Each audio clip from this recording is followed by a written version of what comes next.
Les jeunes sont-ils en quête de vérité ? La soif d'authenticité, la soif de vérité, la soif de transparence, je trouve que c'est quelque chose qui revient énormément. Je rencontre bien sûr tout type de jeunes avec tout type de personnalité, mais dans l'ensemble, la vérité fait quand même partie d'une valeur qui reste fondamentale dans la vie de beaucoup de jeunes que je rencontre. Pas forcément dire la vérité, mais vivre en vérité. Les deux, à mon sens, vont ensemble, mais quand on a 14 ans, on peut se dire qu'il y a encore du temps pour cheminer par rapport à cette question. Ils me parlent de vérité, je leur parle souvent de cohérence. Et je trouve que c'est un mot qui serait peut-être plus juste ou plus adapté, en tout cas que je reformule pas mal avec les jeunes, plutôt que le mot vérité, même si la vérité est essentielle. La vérité, c'est quoi? La vérité, c'est que Dieu aime l'homme et qu'il l'aime tellement qu'il a envoyé Jésus, pour que Jésus prenne sur lui la faute du péché qui coupait l'homme de Dieu. Ça, c'est la vérité. Donc c'est une histoire d'amour. C'est une histoire d'amour de Dieu envers, on va dire les jeunes, parce qu'on parle des jeunes. Mais que fait JPC pour annoncer la vérité aux jeunes ? En les aimant. Et les aimants, ça va prendre différentes formes. Alors effectivement, il y a beaucoup de jeunes en France. On ne va pas faire 12 millions de programmes différents. Oui. C'est pas possible. Alors déjà, il y a plusieurs choses. On va continuer d'aller à la rencontre des jeunes et les aimer. Et les aimer, c'est quoi? C'est s'occuper de choses qui les intéressent. C'est faire du sport avec eux. C'est, par exemple, sur nos séjours, d'essayer de leur faire passer le meilleur séjour de leur vie. Chaque fois qu'ils viennent, c'est de passer le meilleur séjour de leur vie. Quand ils voient une vidéo peut-être sur Sans filtre ou sur que ce soit des activités Respérance, que ce soit quand on va dans la rencontre dans les quartiers, c'est voir un jeune juste qu'il se sente aimé à ce moment-là. S'il se sent aimé par un père, peut-être qu'il va s'ouvrir à un amour d'un autre père qui est là-haut. Tu l'as mentionné tout à l'heure dans l'idée de retirer ces obstacles à ce que le jeune ait accès à cette vérité. Et je pense que c'est déjà là, dans les relations, retirer ces obstacles qui font que peut-être il y a des fausses croyances qu'il faut venir enlever. Peut-être que c'est nous-mêmes qui sommes une barrière, mais ok, comment est-ce que je peux rendre accessible ma vie, ce que je vis réellement, ce que je crois, et en étant en relation. Je pense que c'est la meilleure manière de rendre accessible la vérité, c'est d'être en relation avec les jeunes, les enfants, les ados. Après, on a parlé des 12 millions, il y en a beaucoup, hein. Je veux dire, c'est pas JPC France qui va pouvoir aimer tous les jeunes. Oui. Si on peut participer à donner des outils à des personnes qui s'occupent d'autres jeunes pour les aider à s'intéresser à eux, pour les aider à rétablir du dialogue, on va le faire. On a des jeux de société qui vont sortir pour faciliter le dialogue dans les familles. On va sortir en tout début d'année une plateforme de ressources pour les groupes de jeunes, pour qu'un responsable de groupe de jeunes puisse trouver du matériel de qualité. Et ça, on pourrait mettre dans toutes nos différentes activités. Je veux dire, le programme Superwoman, par exemple. Mais 12 ou 15 collégiennes ou lycéennes dans un local. À Nancy, le bailleur social a mis à disposition un local. Elles l'ont bichonné, elles l'ont peint, elles l'ont préparé, elles ont mis des guirlandes. Ben, si on peut faire tous ces petits ponts là, voilà. Un autre moyen, c'est aussi de prendre du temps avec les jeunes, les accompagner. Alors oui, le temps, c'est pas le temps passé avec quelqu'un sur un banc, dans un parc, à boire un café, à manger un burger ou un tacos, ou des ramen, ça dépend où t'es. Ben, tout ça, c'est difficile à quantifier, mais tout ça, c'est partager de l'amour. Et je crois qu'une des choses aussi qui compte pour nous, c'est la prière, c'est de remettre à Dieu ces jeunes. On a eu l'occasion là au mois de septembre de prier pour cette jeunesse. On a aussi un ministère de prière pour accompagner l'Église, que ce soit les oncles et tantes, les parents, les grands-parents, à prier pour cette jeunesse. Et je crois que ça c'est une chose aussi importante et qui nous tient à cœur à JPC, c'est de remettre cette jeunesse dans les mains de Dieu. Ça peut être de prier, d'intercéder pour que Dieu agisse, et aussi pour que Dieu se révèle au travers de ce qu'ils traversent, de ce qu'ils vivent.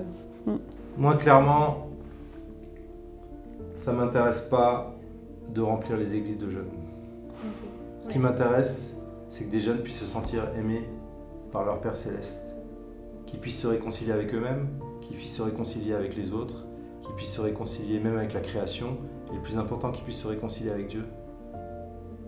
Et la suite de ça, elle sera logique. Si je ne veux pas vivre ma foi toute seule, je vais m'impliquer dans une communauté de croyants, ce qu'on appelle une église. Moi, ce qui m'intéresse, c'est pas juste ça. Ce qui m'intéresse, c'est comment est-ce que telle personne qu'on va rencontrer, elle peut se sentir aimée par Dieu. De quoi JPC a besoin pour rendre la vérité accessible aux jeunes? On a pas mal de besoins, mais je dirais la première chose, c'est les ouvriers, des gens qui se lèvent, qui donnent de leur temps, de leur énergie, de leur cœur au sein de la mission, à travers JPC ou d'autres missions, hein, qui s'investissent pour cette jeunesse. Je ne vais pas faire mon TTS là, mais la toute première chose dont on a besoin, c'est de la bénédiction de Dieu sur chacun de nos contacts avec les jeunes. Que ce soit en 1 à 1, que ce soit en grand groupe lors d'événements ou d'activités. C'est qu'il y ait une armée de personnes qui parlent, quand elles parlent à Jésus, qu'elles parlent de nous en fait. Qu'elles parlent de notre travail avec les jeunes, qu'on puisse entendre ce que Dieu veut qu'on fasse. Ce qui va suivre, parce que on veut faire se sentir les jeunes se sentir aimés, mais je veux dire on veut faire aussi nos équipiers se sentir aimés, respectés, valorisés. Quand les équipiers viennent, ils sont salariés. Et ils sont payés par une équipe de partenaires qui disent bah, « moi je ne peux pas aller sur le terrain à JPC, mais je crois en toi Laetitia, je crois en toi Eden qui est là.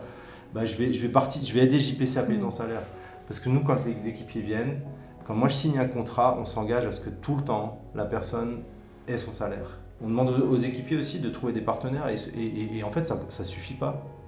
Sur l'année 2023 par exemple, il a manqué 140 000 € que JPC a mis pour les équipiers. Ces 140 000 €, on aurait pu les investir dans des projets, dans du matériel. Donc on a besoin de gens qui priment, on a besoin aussi de finances. On a besoin de finances sur des projets précis. Si vous suivez un peu nos réseaux, vous voyez des projets qui sont très concrets. Mais on a aussi besoin de fonds pour le fonds général qui permet d'aider les équipiers à continuer à percevoir leur salaire, qui permet d'aider les équipiers à avoir des environnements qui sont corrects. Et toutes ces choses, bah, ça a un coût aussi, dont la résonance et la résultante, c'est de montrer à un jeune qu'il est aimé et qu'il y a une vérité dont il faut qu'il puisse prendre connaissance, qu'il puisse être accessible pour lui, et enfin il pourra choisir. JPC existe depuis les années 46-47 en France. C'est que sur la fidélité de Dieu. Je dirais même plus la fidélité des donateurs qui ont écouté ce que Dieu leur demandait, que JPC tient. Alors c'est sûr qu'il y a des périodes de vaches grasses, des périodes de vaches maigres. On est plutôt dans une période compliquée, ça c'est évident, mais Dieu reste fidèle.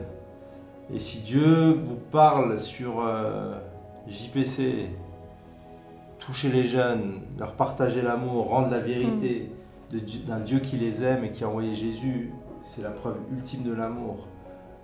Pour chaque jeune de France, si ça vous parle et que vous avez envie de participer, moi je vous invite à demander à vous poser la question comment est-ce que je peux participer, comment je peux aider JPC. Financièrement aussi, parce qu'on en a réellement besoin. Nous voulions aussi vous partager le témoignage de Yolène, une jeune qui a été au bénéfice des activités de JPC et qui œuvre aujourd'hui pour préparer le chemin de la génération suivante. Je m'appelle Yolène, j'ai 25 ans, je suis professeure des écoles et je viens de Nancy.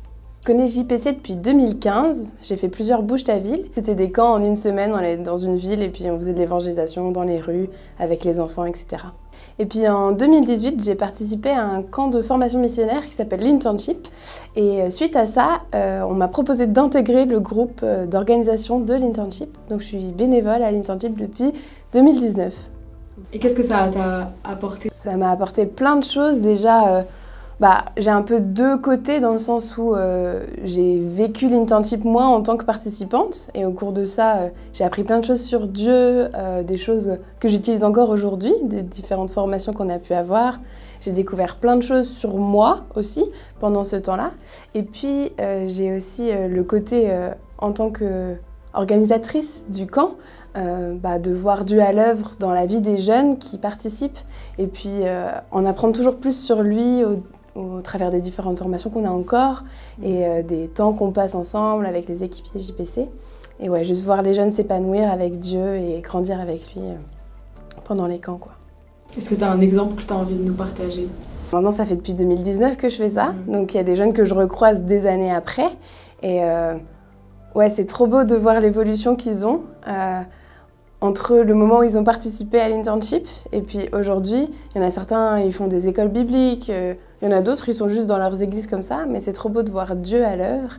Moi, ce qui me touche, c'est quand les jeunes ils repartent et ils disent « Waouh, merci, j'en ai appris plus sur Dieu et j'en ai appris plus sur moi. Et pour moi, on a tout gagné quand on a ça. Ça, c'est des impacts que tu as pu constater lors de ces années. Il y a des impacts sur ta vie aussi, plus perso, que tu as remarqué? Carrément, ouais. Je pense que l'aspect le plus marquant, c'est que en 2018, quand moi j'ai participé à l'internship, j'avais vraiment cette envie de pouvoir lire ma Bible plus régulièrement. Et en fait, j'y arrivais pas. Je galérais. On a tous ce truc de la Bible, des fois c'est dur à lire. Et j'avais vraiment envie de m'y creuser. Et donc, avec ma coach, parce que pendant l'internship, on bénéficie d'un coaching, c'était une des choses auxquelles on a réfléchi, de trouver ce qui, moi, me convenait le mieux. Et ça fait un peu téléachat en mode « Waouh, c'est la solution miracle !» Mais c'était vraiment quelque chose qui m'a beaucoup aidée. Et aujourd'hui, la lecture de la parole, c'est vachement plus simple. Je dis pas que c'est le top tout le temps, mais c'est de trouver des choses comme ça qui ont pu, moi, m'aider à, au jour le jour, tout le temps, pouvoir m'y raccrocher. Participer à un camp missionnaire, ça te donne plein d'occasions de voir Dieu agir. Des trucs trop bêtes. Enfin, t'as une voiture qui veut plus démarrer, tu pries, la voiture elle démarre. Enfin, ça paraît stupide, mais c'est des moments où t'as vraiment l'impression de voir Dieu plus facilement que dans ton quotidien. Maintenant, quand ma voiture elle démarre plus, je prie aussi. Bon, heureusement, ça m'arrive pas souvent, mais c'est de se dire, dans les petits moments, ça semble désespéré, ou des petits trucs où il y a un petit coup de stress ou quoi, la première réponse, c'est la prière. Et le fait de le vivre en communauté et où tout le monde se met « Ok, on prend 5 minutes, on prie », et tout seul, tu as aussi envie de le faire du coup après dans ta vie à toi. Du coup, aujourd'hui, c'est quoi tes liens avec la jeunesse? Aujourd'hui, je suis toujours impliquée à l'internship, donc je croise des jeunes tous les étés. Et puis, moi, je suis investie dans le groupe de jeunes de mon église. J'aime retransmettre un peu de ce qu'on vit à l'internship dans ce groupe de jeunes, voir les jeunes qui testent plein de choses, qui apprennent à se connaître et à connaître Dieu. Et est-ce que tu aurais un petit dernier mot pour les jeunes? Ouais, carrément. Des fois, ça fait hyper peur de se lancer dans un projet, de se lancer dans quoi que ce soit. Mais je veux vraiment les encourager à pouvoir dire « Ok, je mets ma peur de côté un petit peu, même si c'est difficile, et je fais confiance à Dieu, parce qu'ils verront que Dieu va les surprendre vraiment. » Aujourd'hui, moi, 5 ans après avoir commencé à l'internship, jamais de ma vie j'aurais pensé travailler avec des ados, travailler avec des jeunes. Mon public type, c'était les enfants, quoi. Donc les ados, j'en avais pas rien à faire, mais c'était pas ce pourquoi mon cœur battait. Et en fait, je me suis rendu compte que si, et Dieu m'a montré que si j'avais les ados à cœur. Et ouais, si tu fais confiance à Dieu, il t'emmène dans des endroits que tu n'imaginais même pas. Et si t'es lancé, continue d'avancer avec Dieu et de lui faire confiance. Il te surprendra, quoi. C'est tellement important d'accompagner les jeunes et ça peut être tellement fatigant et ça demande tellement de choses. Mais continuez d'investir dans vos jeunes, continuez de prier pour eux, de passer du temps avec eux, d'être authentique avec eux et de leur dire aussi quand c'est chaud. Parce que vous allez faire un vrai impact dans leur vie. Et des années plus tard, ils reparleront encore de vous à leurs enfants, à leurs proches. Vous pouvez faire la différence dans la vie des jeunes. Alors allez-y, continuez.